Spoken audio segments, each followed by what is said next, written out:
I was lying on the cold tile of my kitchen floor when the call came through to my son. The doctors had told the paramedics it was a stroke, the bad kind. The kind that doesn't always let you walk out of the hospital with the same face you walked in with. They asked who to call. I mumbled my son's name through a mouth that wasn't working right. I heard the paramedic put the phone on speaker so I could hear my boy answer. And what I heard him say was, "Dad, I'm at my daughter's piano recital. Can this wait?" 3 weeks later, when they finally bothered to come looking for me, they found my bed at the rehab facility stripped to the bare mattress. There was an envelope on the pillow with my son's name written on it in black ink. I'm told his hand was shaking so badly he tore the paper getting it open. I'm told his wife had to sit down on the floor when she finished reading. I'm told my daughter-in-law started crying so hard the nurses thought she was having a panic attack. Good. They earned every tear. Before I tell you how I burned their whole world down without lifting more than a finger, let me ask you a favor. Tell me in the comments where you're listening from, and if you've ever spent your whole damn life building something for people who couldn't be bothered to show up when you needed them. Hit that subscribe button. I want to know I'm not the only one. My name is Hollister Greaves. Folks who like me call me Holly, which is a thing I gave up being mad about somewhere around my 40th birthday. I am 72 years old. For 46 of those years, I owned and operated Greaves Marine Salvage out of a yard on the Pascagoula River in Mississippi. I pulled shrimp boats off sandbars in hurricane season. I cut up tankers that had run aground in the Gulf. I built a business that, by the time I was ready to slow down, was worth somewhere north of $18 million on paper. Plus the land, plus the equipment, plus the dock leases. I did all of that with hands that still have salt water cracked into the lines of my palms. I did all of that, and I still didn't see the rot growing right under my own roof.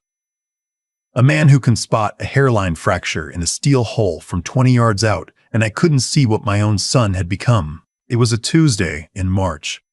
I remember it was Tuesday because I had been making myself a tuna sandwich for lunch, and I always do tuna on Tuesdays. Stupid little routines like that, they only matter once, they almost end you. I was reaching for a jar of pickles in the back of the fridge when the room tilted sideways. Not like the floor moved, like the whole damn world rotated about 30 degrees and forgot to rotate me with it.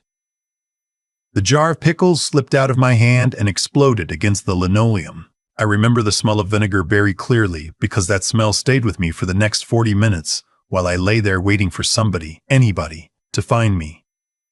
My right arm wasn't working. I tried to push myself up off the floor and the arm just lay there next to me like it belonged to a stranger. My mouth tasted like pennies.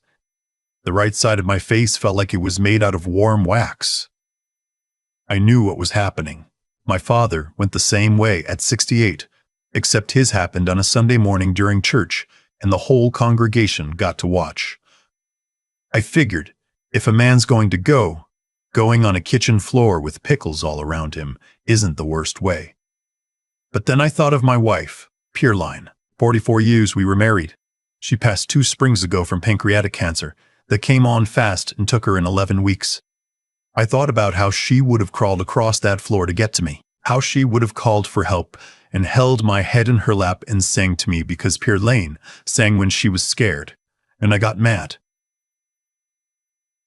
I got mad that I was alone on that floor, and being mad gave me enough juice to roll over onto my left side and drag myself the 8 feet to where my phone was charging on the counter. I knocked the phone down. It bounced. The screen lit up. I jabbed my thumb at the favorites list. My son. His name is Cordell. Cordell Greaves, named him after his grandfather on his mother's side. A man who built docks all up and down the Gulf Coast with nothing but his back and a borrowed mule. The phone rang. It rang 4 times. On the 5th ring, he picked up, and I could hear a piano, a child playing a piano, badly the way children play.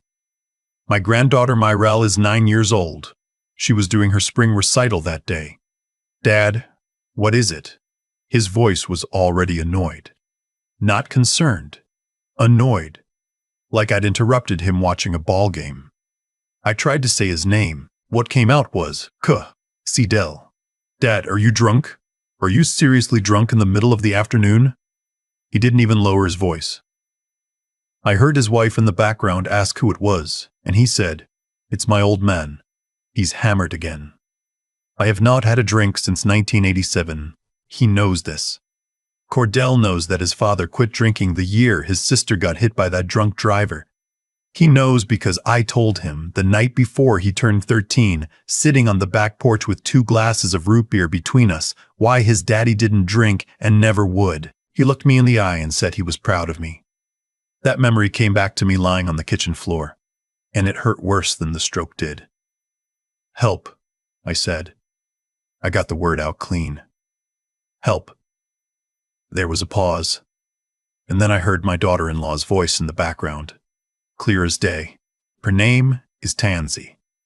She used to work as a dental hygienist before Cordell married her and decided she should stay home and support the family.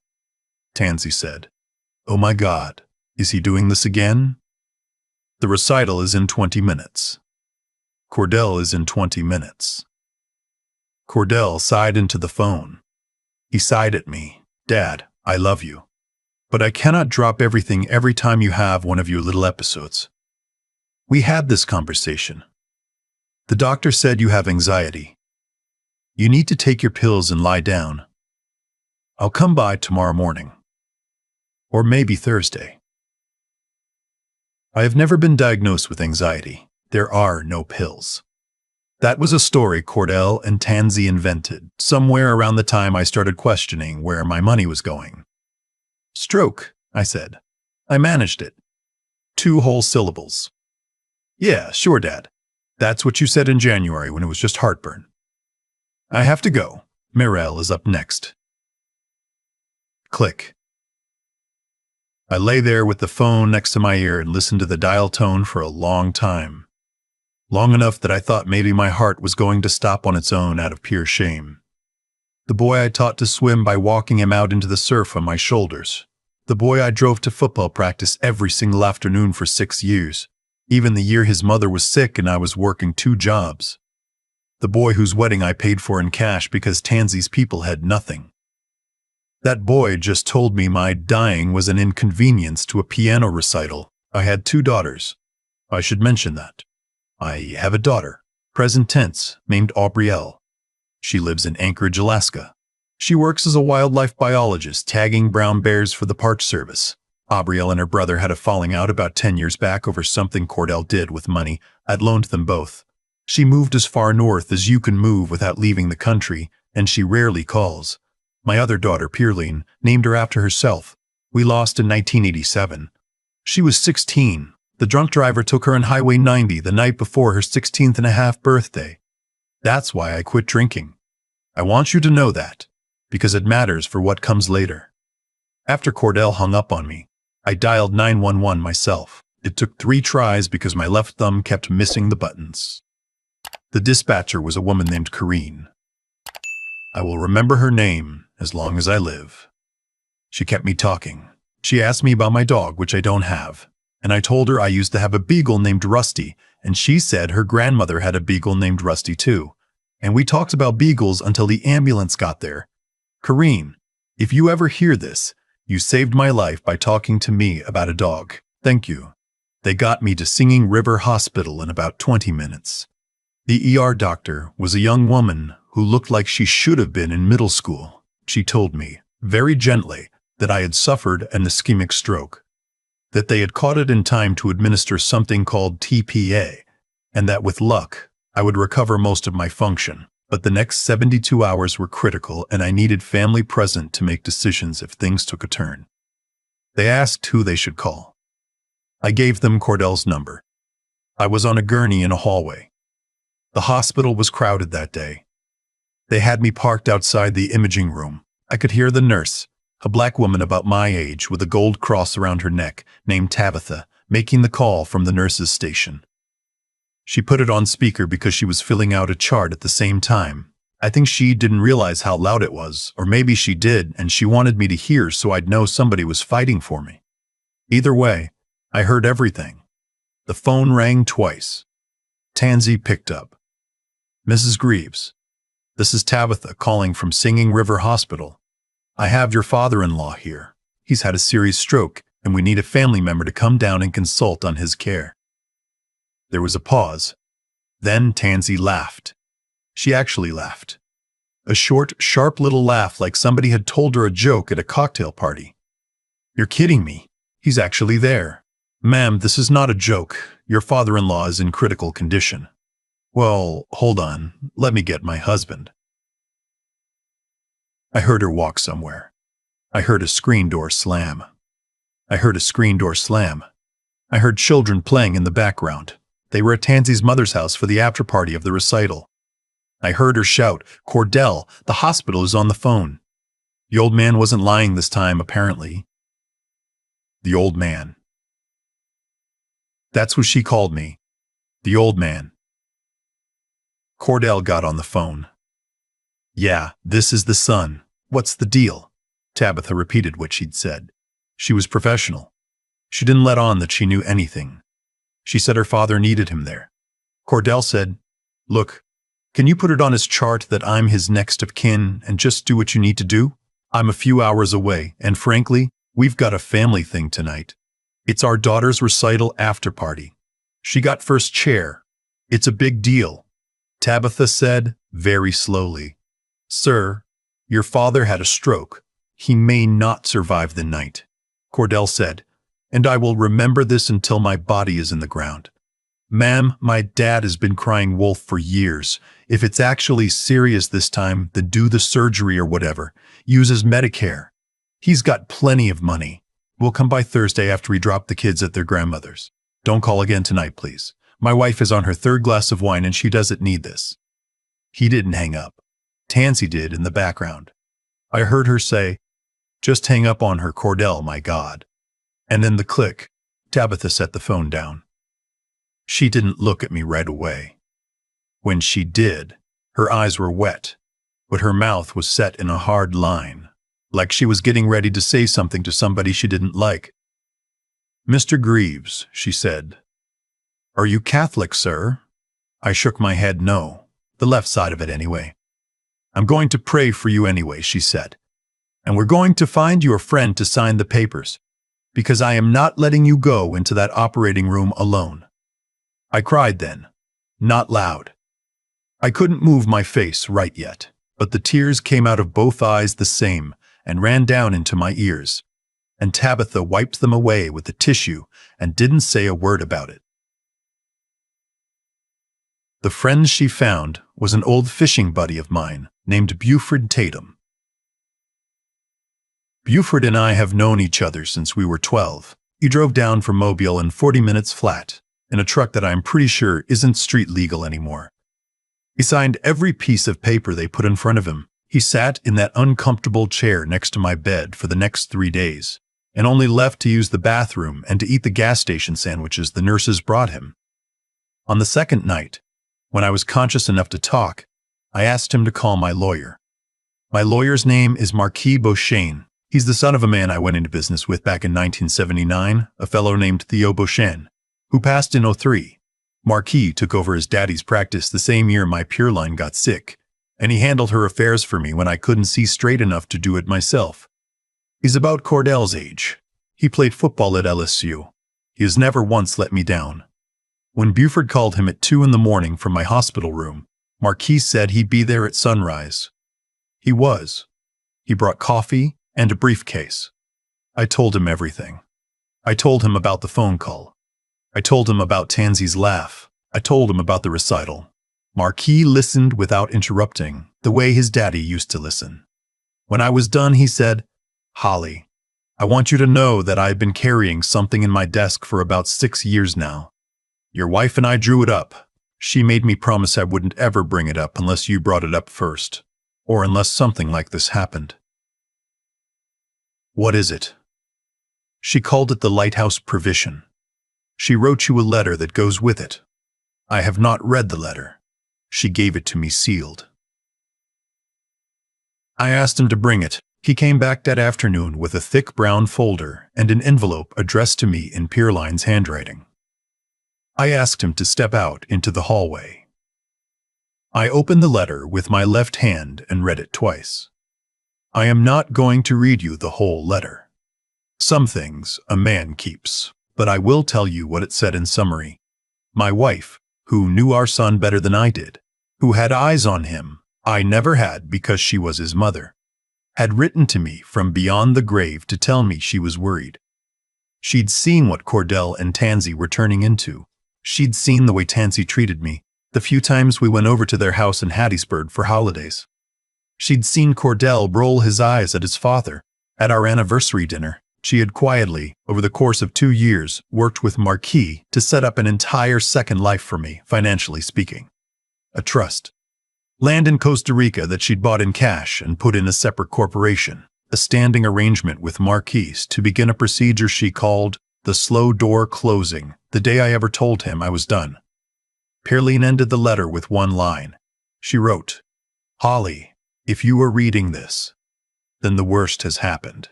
Be brave. Walk through the door. I'll be waiting on the other side, but not yet. Not yet, my love. Take your time getting here." I sat on the edge of that hospital bed and I made my decision. I called Marquis back in. I said, "Pull the cord. All of it. Today." He nodded. He didn't ask me twice. He didn't try to talk me out of it. He just said, "Yes, sir. It will take about 6 business days for the whole thing to land. Today is Wednesday. By next Friday, it will be done."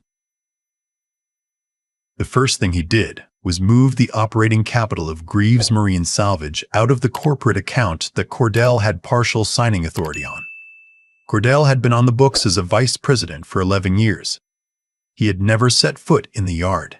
He drew a salary of $190,000 a year for, as best as I could tell, occasionally answering an email. Marquis had been documenting the absences quietly at Pearlane's request. With one phone call to my CFO and a notarized document, Cordell was terminated for cause. Just like that. No severance. The bylaws Pearline had quietly amended 6 years ago made it clean. The second thing Marquis did was contact the bank that held the mortgage on Cordell and Tansy's house.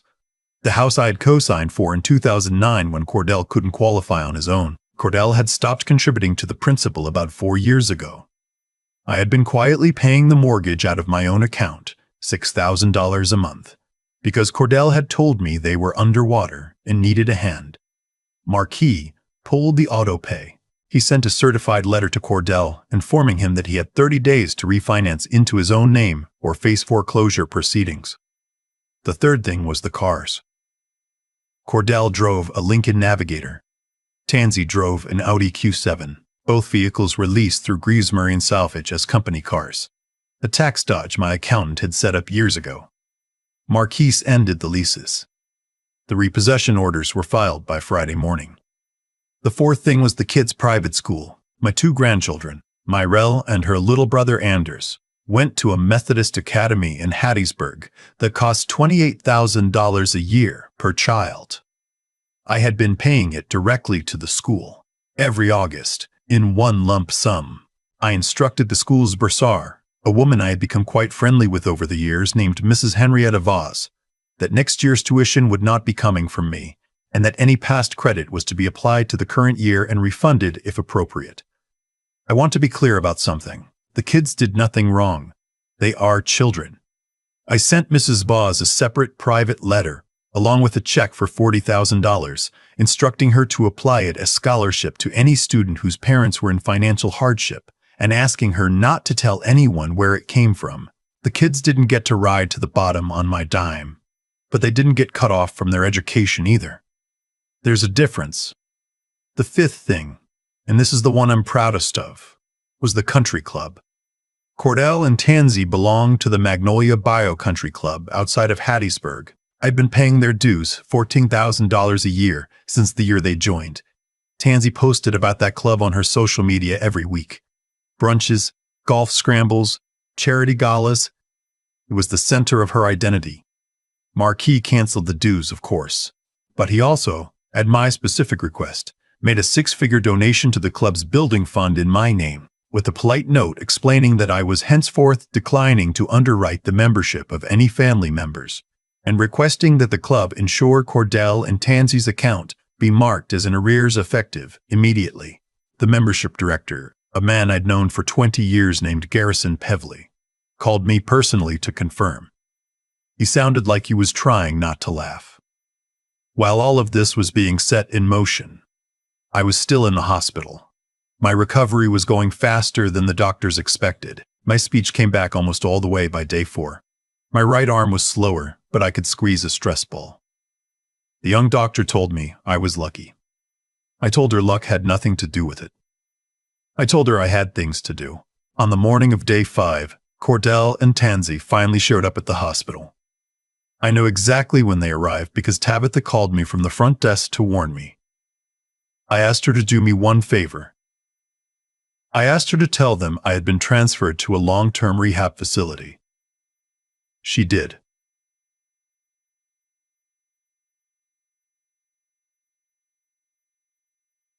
She said it with a completely straight face. I had Buford wheel me into an empty consultation room until they left. What had brought them, I learned later, was not concern. It was a phone call from their bank asking why their mortgage autopay had been canceled. Tansy had hung up on the bank, called Cordell at work, and the two of them had driven to the hospital expecting to find me sedated and pliable. They were going to demand answers. They were going to demand I fix it.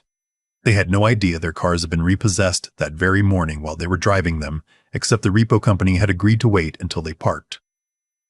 Cordell came out of the hospital that afternoon to find a flatbed loading his Navigator. He called his wife in tears, according to the private investigator I had Marquis hired to watch them for the next 2 weeks. The investigator was a woman from New Orleans named Calliope Theroux who took photographs that I have looked at exactly once and then put in a drawer. Some satisfactions are sweeter when you don't draw them out. I left the hospital on day 11. I did not go home. Marquis had arranged for me to be moved to a small private rehabilitation facility outside of Pensacola, run by a friend of his who specialized in recovery for older patients. I stayed there for 6 weeks. I learned to use my right hand again. I walked on a treadmill every morning. I ate food that Purelay would have approved of. I read books I had been putting off for 30 years. I started a journal. I called Aubrielle in Alaska every Sunday. Aubrielle cried. The first time I called her and explained what had happened. Then she got quiet. Then she said, "Daddy, I'm going to ask you something and I want you to tell me the truth. Did you know about Cordell? About what he was doing with your money?" I told her I had not known the half of it. She said, "Mama tried to tell you." I tried to tell you. You wouldn't hear it. I said she was right. She said, "But you're hearing it now." I said I was. She said, "Okay, Daddy. Okay, Daddy. Okay, I'm coming down." She flew down to Pensacola 3 days later and sat with me through the worst stretch of the rehab.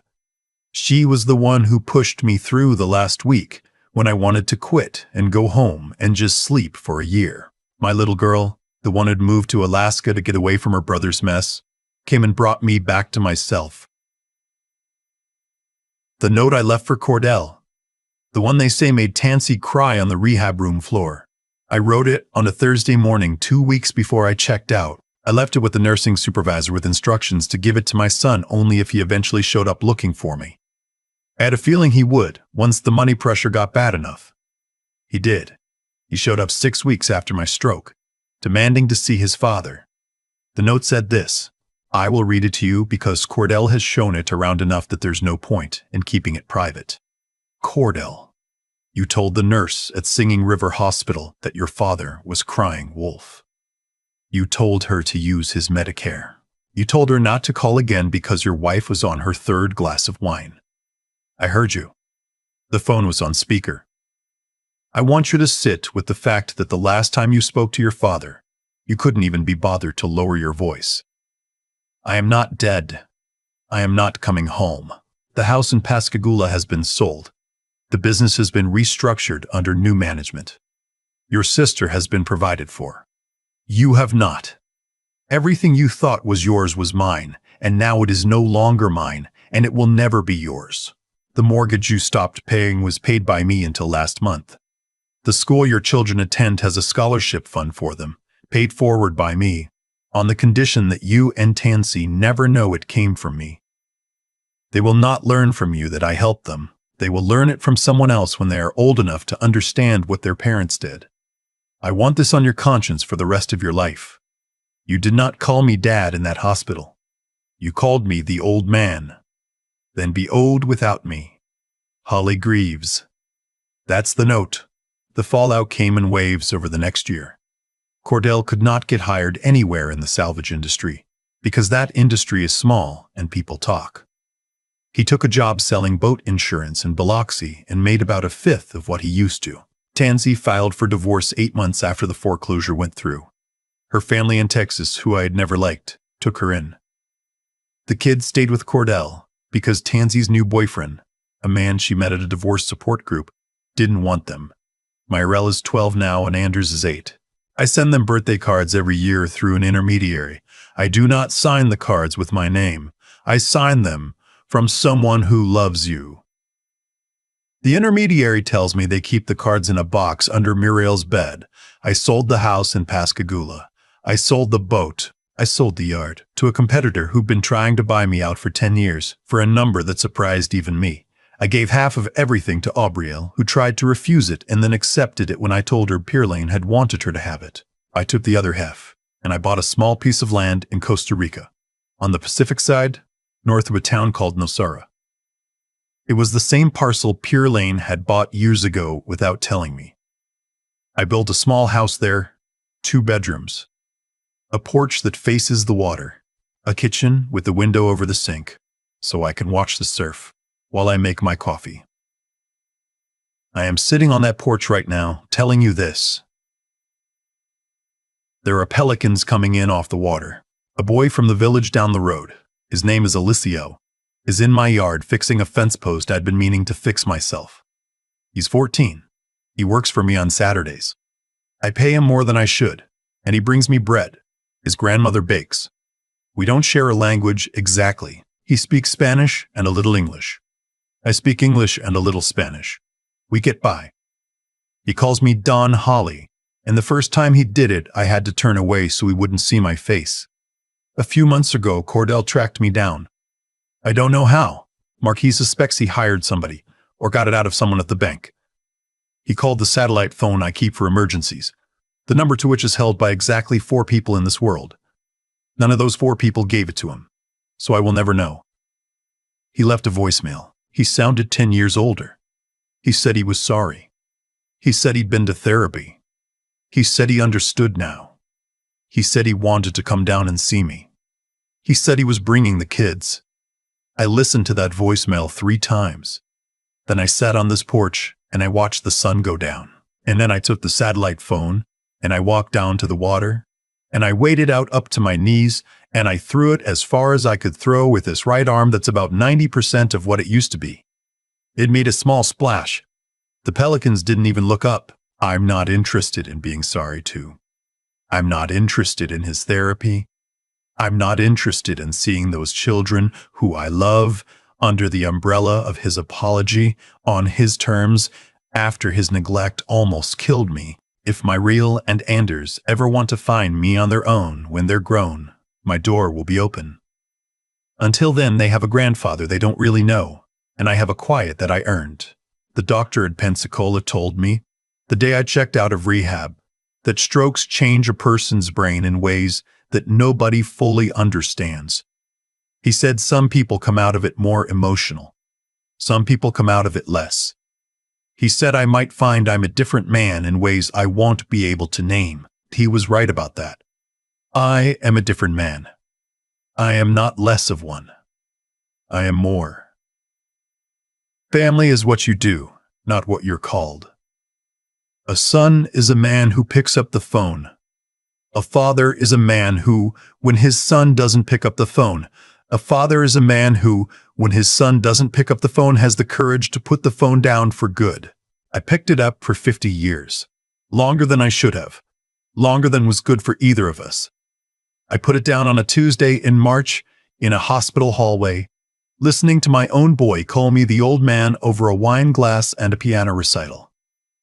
I sleep 8 hours a night now. I haven't taken a blood pressure pill in 4 months. The doctor in San Jose, a woman named Maria Carballo, who reminds me a little of my granddaughter just in the name, says my numbers look like a man 20 years younger. She tells me to keep doing whatever I'm doing. I will. I plan to. The sun is going down over the Pacific, and Alicio just finished the fence post, and his grandmother sent down a loaf of pan dulce with raisins in it. I'm going to break the bread and pour a glass of water and watch the light leave the sky. And tomorrow, when I wake up, no one in this world will need anything from me except a boy who needs his Saturday wages and a beach that needs a man to walk on it. If you have been listening this whole way, thank you. Thank you for staying with an old man. If you have a Cordell in your life, I am not going to tell you what to do. I'm only going to say this. The phone works both ways. And there comes a day, if you are lucky enough to live long enough, when you get to decide whether to keep answering it.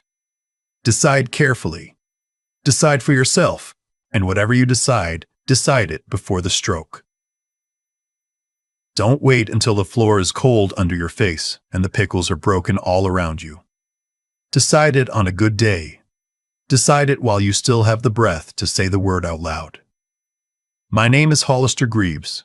I am 72 years old. I almost died on a kitchen floor while my son listened to my granddaughter play piano.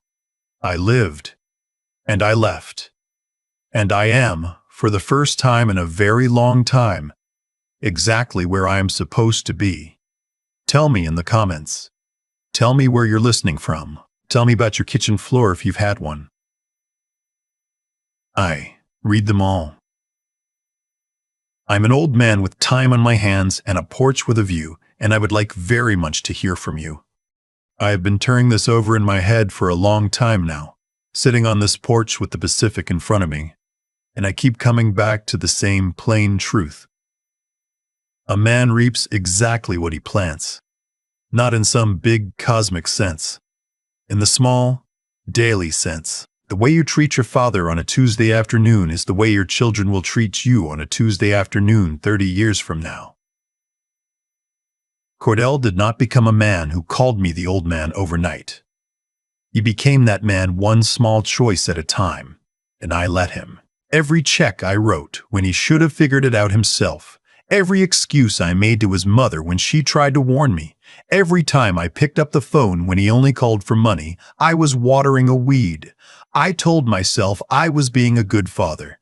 I was being a coward. There is a difference, and at 72, I finally know what it is. What I learned on that kitchen floor with the pickle juice running into my shirt is that love without spine is not love. It is rent. You pay it, and pay it, and pay it, and the people you pay it to start thinking the roof belongs to them. A father who never says no raises a son who never says thank you. That is just arithmetic. I did the arithmetic wrong for 48 years. The hard part, the part nobody warns you about, is that doing the right thing late in life takes more courage than doing it young. When you are 30, you have time to be wrong. When you are 70, and your right arm doesn't work the way it used to, every decision feels final. I had to find a kind of toughness I did not know I had. Not the toughness of pulling a shrimp boat off a sandbar. The toughness of looking at a boy I raised and saying, no more. Not because I stopped loving him, but because I started loving myself enough to mean it. I want anybody listening to hear me on this. Be kind. Be generous. Help the people you love. But pay attention to who shows up when you are bleeding on the floor. That is the list that matters.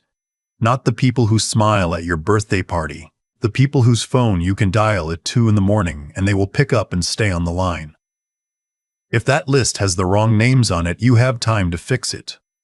You probably have more time than you think, but you do not have forever. Tabitha, the nurse, Buford in his beat-up truck, my daughter Aubrielle flying down from Alaska, Marquis with his daddy's old briefcase. That is my real family. They were there all along. I just had to almost die to see them. Use your head, use your spine, and use the time you have left to walk toward the people who walk toward you. Everything else is just noise.